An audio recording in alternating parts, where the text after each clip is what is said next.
पैसों को एक पैसा ब्याज नहीं।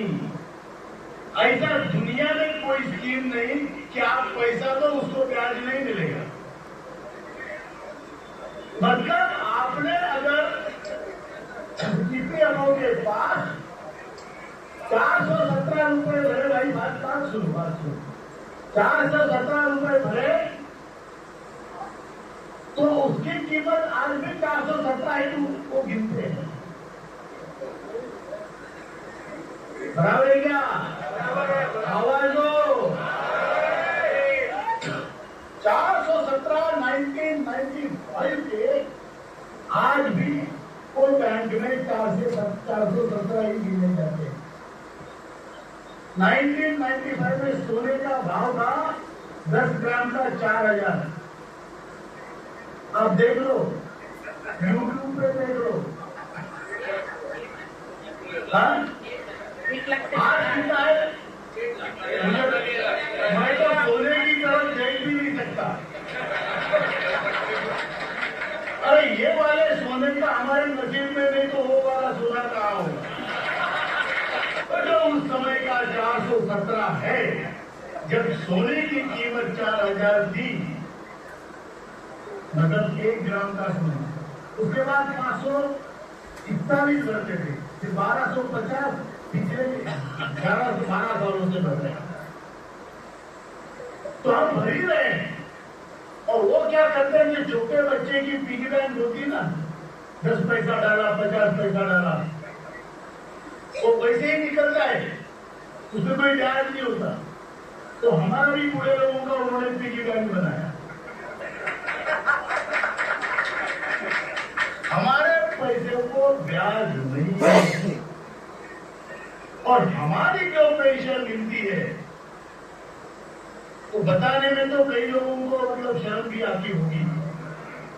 बराबर है? मैं तो पूछता भी नहीं किसी को, फिर भी हमारे जो रहमान भाई है वो अपनी पेंशन बताते 700 रुपए और वो घरों से बताते हैं कि 2000 में 700 थी, अभी भी 700 है। इतनी लॉयल पेंशन किसी को मिलेगी? कि जो पेंशन स्कीम है, वो पेंशन स्कीम जब बनी थी तो उसमें ये प्रोविजन था कि उसको हर साल 2 साल या 1-2 साल में उसको मार्केट से पैरिटी उसकी देखनी चाहिए। उसमें दिया ईयरनेस अलाउंस और उस हिसाब से जो मार्केट वैल्यूज है उस हिसाब से पेंशन बढ़नी चाहिए। ये प्रोविजनल, बाबू भाई ये प्रोविजनल है उसमें। सॉरी मैं आपका नाम भूल गया, इसलिए अभी लिया। तो उसमें प्रोविजन है, लेकिन इन्होंने कभी भी उसकी मार्केट से पैरिटी नहीं की। अगर की होती तो मेरे 417 1 ग्राम सोना होता। बहन जी बरोबर बराबर बहन, 1 ग्राम सोने की कीमत आज कितनी है? 15,000। 1 ग्राम की 15,000। तो हम क्या मांग रहे? 7,500 महंगे बस्ता मांग रहे। लेकिन इनको मैंने 417 का बोला, 541 भरते थे उसका नहीं बोला, फिर 1250 भर रहे उसका भी नहीं बोला। तो भरने की किस्तें बढ़ रही है और जो 700 भाई साहब को मिल रहा है वो 700 ही मिल रहा है। ये सिस्टम इस स्कीम में है। इस स्कीम में ये प्रोविजन था कि इसको समय समय पर पेंशन का मार्केट से पैरिटी करके उसको बढ़ाया जाए। ये नहीं किया और लोगों को स्कीम के नाम पे इस व्यवस्था में सिर्फ लूटा है। लूटा है, ठीक है, चोरी होती है, घर में डाका डाला जाता है, पैसा चला जाता है, नुकसान होता है, लेकिन ये हमारे लिए 60 साल की उम्र में इसके परिणाम भोगने पड़ रहे हैं।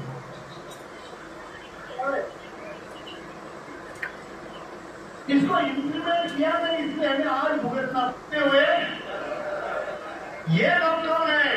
ये लोग आप में से जो यूनियन उनको भेजती है कामगारों के प्रतिनिधि की तौर पे, तो वहां पर उनका काम यह होना चाहिए कि कामगारों के हितों की रक्षा करना।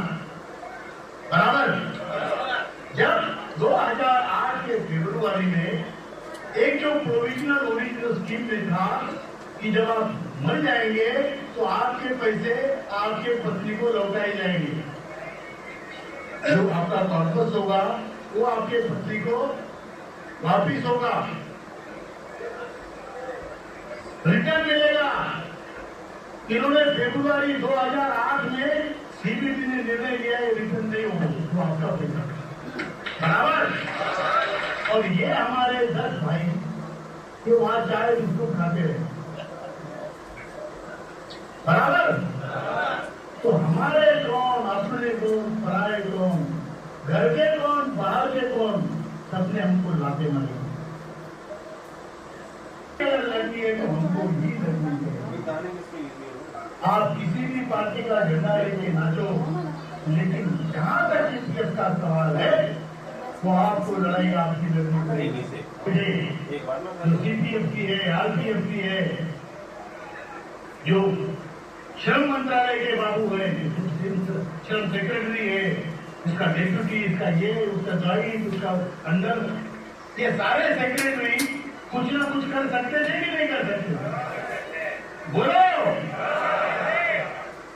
उन्होंने भी कुछ नहीं किया। फिर इतनी सरकारें आई, इतनी गई अनेक पार्टियों की, उनको भी ध्यान में नहीं आया। अब हमारा ये मुद्दा, गवर्नमेंट भी इसमें, सारी गवर्नमेंट इसमें विलन है। अभी हमारा मुद्दा यह है कि हमें सोल्यूशन क्या मिलेगा। हमने कई पावर पॉइंट प्रेजेंटेशन किए हैं। मेरे साथ आदरणीय वीरेंद्र सिंह जी थे, सरिता ताई थे, और भी हमारे और नेता थे। कई बार पावर पॉइंट प्रेजेंटेशन हमने श्रम मंत्री के सामने, श्रम सेक्रेटरी के सामने, उसके बाद कैबिनेट सेक्रेटरी के सामने, हमने ऐसा मौका नहीं छोड़ा कि हमने किसको नहीं बताया। मैं आपको बताता हूं, कोई भी इतनी बड़ी सरकार का प्रधानमंत्री आपको बुला के आपकी 2 बात सुनता और कहता है कि ये बात सही है, ये होना चाहिए, कि प्रधानमंत्री जी के शब्द है। और वही देख के हम यहाँ पर महसाना में हमारे आसिफ पटेल साहब और हमारे जो मकवाना साहब, उन्होंने मीटिंग रखी है कि हम यहाँ जाके बोले सर आपने ये बोला है, आप ये करो। ये गुहार लगाने के लिए हम आज यहाँ पर है। और पूरे देश में इतने लोगों की समस्या है, इसलिए हमें यहाँ आना पड़ा और हम यहाँ आकर आपके सामने वही बात रख रहे हैं जो हमने प्रधानमंत्री जी के सामने रखी। प्रधानमंत्री जी ने दोनों बार कहा ये काम होना चाहिए, ये बहुत सही काम है, लेकिन अभी तक नहीं हुआ क्योंकि मैंने आपको 3 विजन गिनाए हैं। सीबीटी, उसके बाद ब्यूरोक्रेसी और गवर्नमेंट का कोऑर्डिनेशन सिस्टम। और इसीलिए हम चाहते हैं कि आज यहाँ से ये संदेश हमारे आदरणीय प्रधानमंत्री जी तक पहुंचे तो वो हमारे लिए जल्दी से जल्दी कुछ करें। ये हुई ब्यूरोक्रेटिक टर्म, पॉलिटिकल टर्म। हम प्रधानमंत्री जी से मिले, वित्त मंत्री जी से 4 बार मिले, कामगार मंत्री जी से 10 बार मिले, और कोई बाकी नहीं छोड़ा हमने। सभी सांसदों को मिले, आंदोलन किए, सांसद 26 सांसद जंतर मंतर पे हमारे आंदोलन में आए, सभी पार्टियों के आए, फिर भी अभी तक कुछ नहीं हुआ। ये बहुत दुख की बात है। फिर हमने ब्यूरोक्रेटिक चैनल में भी हमने काम किया। सेक्रेटरीज के सामने हमने प्रेजेंटेशन किए, expenditure secretary, finance secretary, labour secretary, और भारत का सबसे बड़ा ब्यूरोक्रेट जो होता है कैबिनेट सेक्रेटरी, सबके सामने प्रेजेंटेशन हुए हैं और सबको ये मुद्दा मतलब उनको उन्होंने ये कहा है कि ये काम सही होना चाहिए, लेकिन काम नहीं हो रहा है ये भी। तो अभी आगे चल के हम क्या करेंगे? देखिए, हमारी 4 मांगे, आपको मालूम होगी चारों मांगे। मिनिमम पेंशन 7,500 और महंगाई भत्ता मिलनी चाहिए, जिसको इसका मतलब ये है कि जिसको 700 है या जिसको 1 रुपया है उसको भी 7,500 महंगाई भत्ता मिलना चाहिए। दूसरी हमारी मांग है जो हायर पेंशन है वो सभी को बिना भेदभाव की मिलनी चाहिए। तीसरी मांग है हमको सबको मेडिकल फैसिलिटी 58 साल की उम्र के बाद तुरंत मिलनी चाहिए, पति पत्नी को फ्री और उसका दर्जा भी हो। चौथी हमारी मांग है जो ईपीएस में तब शामिल नहीं हुए थे और आज ईपीएस का पेंशन उनको नहीं मिलता, ऐसे कामगारों को कम से कम 5,000 रुपये मानधन की तौर पर मिलना लेके हम चले। मिनिमम पेंशन की मांग भी चल रही है, हायर पेंशन की मांग भी चल रही है। कुछ लोगों को लगता है हम कोर्ट में जाएंगे तो हायर पेंशन होगी, जरूर होगी, लेकिन केवल कोर्ट में जाने से नहीं, कोर्ट से ऊपर केवल कोर्ट में आप जाओ, निर्णय लो, आपको मिलनी चाहिए, आपका हक है तो, लेकिन उसको सपोर्टिंग होता है आंदोलन, क्योंकि कोर्ट से भी बड़ी संसद है और गवर्नमेंट को प्रेशराइज करने का एक ही तरीका है आंदोलन। इसलिए हम आंदोलन कर रहे हैं। हायर पेंशन की विंडो खुलेगी। 2014 वाले को पहले से ही पेंशन लागू होने का हम प्रयत्न करेंगे और हायर पेंशन और मिनिमम पेंशन मेडिकल सुविधाएं आपको मिलेंगी। ईपीएस के एनएसी के आंदोलन में आखिरी छोर के आदमी के थाली में जब तक लड्डू परोसा नहीं जाता ये आंदोलन खत्म नहीं होगा। ये सब होगा, हम सब मिलकर करेंगे, हम दिल्ली तक लड़ेंगे और आज स्थिति यह है कि हमारा काम कभी भी हो सकता है। जैसे सिंह साहब ने बोला, हमारे मनसुख भाई मांडविया जी जो हमारे श्रम मंत्री है, हमारे आदरणीय है, उन्होंने कहा कि हम मुहूर्त देख रहे हैं, तो हमने ये भी बोला कि मुहूर्त देखते देखते हमारे मतलब जो पुजारी वही मरना जाए, हम जिसके यजमान ही मरने जाए, इतना लंबा बहुत मत दीजिए।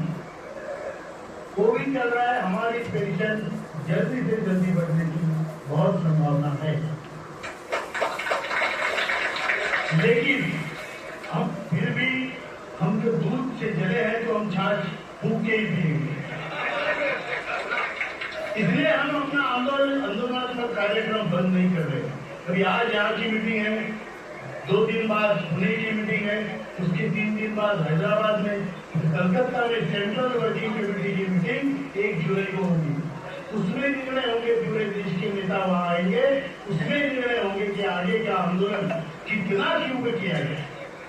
तो मैं आपको बता दूं, अगर तब तक काम नहीं होता तो आंदोलन बहुत तीव्र होगा, आपको भी उसमें हिस्सा लेना पड़ेगा। इतना ही देता हूं, आप सबको बहुत बहुत शुभकामनाएं देता हूं। आप